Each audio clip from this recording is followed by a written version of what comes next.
So this is a little talk about opposition. We call opposition the enemy. We call them people we don't like. We call them anger, hate, things like that. So if you have opposition and you have someone that you don't like, what you're doing is you're stepping away from your immense beauty to step into a narrowing of yourself. You narrow yourself into a fine point of hate, and then you step over your grandest self. They may not feel that you hate them, if ever. Most of the time it's thoughts, so it's not even felt by them. It might be sensed a little bit, I don't know. But the one who feels it the most is you, as you limit yourself and you narrow yourself down to a finer energy, to a constricted energy of hate. Now, this constricted energy of hate comes from an illusion that we have a life and that this life has to be a certain way in order for us to have happiness. The life has to be a certain way. And if it's not this way, if it doesn't continue on this path, we're not going to be happy. So then what you do is you then try to set all your ducks up in a row so that you can be happy, so that these things will guarantee happiness. And usually it has to do with money, relationships, places, people, items, objects. It's all about getting the objects to be in one place for you. But as we know, these objects break. They don't last long. Relationships come and go. So you then want to replace them over and over again.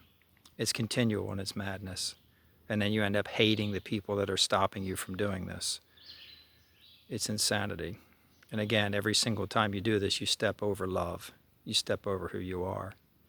So the key is to stop and surrender and realize that the place you're trying to get, the place you're trying to go to by getting all your ducks in a row would be right here. It's right here. Here it is. You get all your ducks in a row so that you can hike in the woods and sense silence, and you can have peace of mind. Peace of mind. So that's right here. You are the peace of mind. You are always. So what's fascinating about this is, even if we look at our enemies are this presence. Within them is this presence completely. And once they get to a breaking point and they give up and they crash, they come back to this, which is where we stand the whole time. So do you prefer to fly in the sky and crash, or do you prefer to stay grounded and hold a clear space of presence? Because this clear space of presence is the place where you can see everything. You can see the good and the bad both as space. You can see the things taking place. You can see all of the stories taking place, and they're all space too. It's a nice place to be.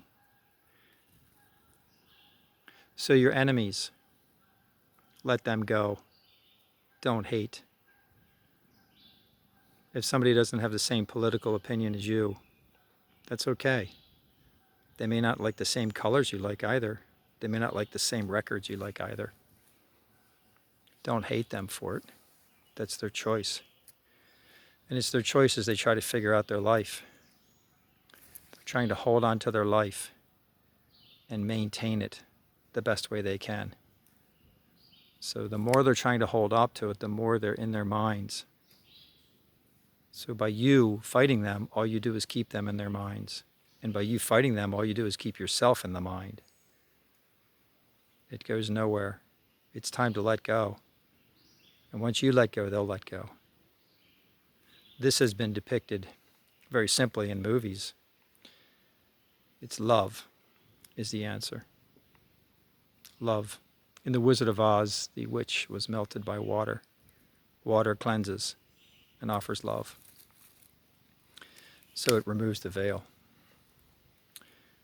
So, as difficult as it is, open to your clearness and your love, and you'll find you don't have any enemies. And you'll be able to walk in the woods mindlessly and feel peace. It's rather nice. Thank you.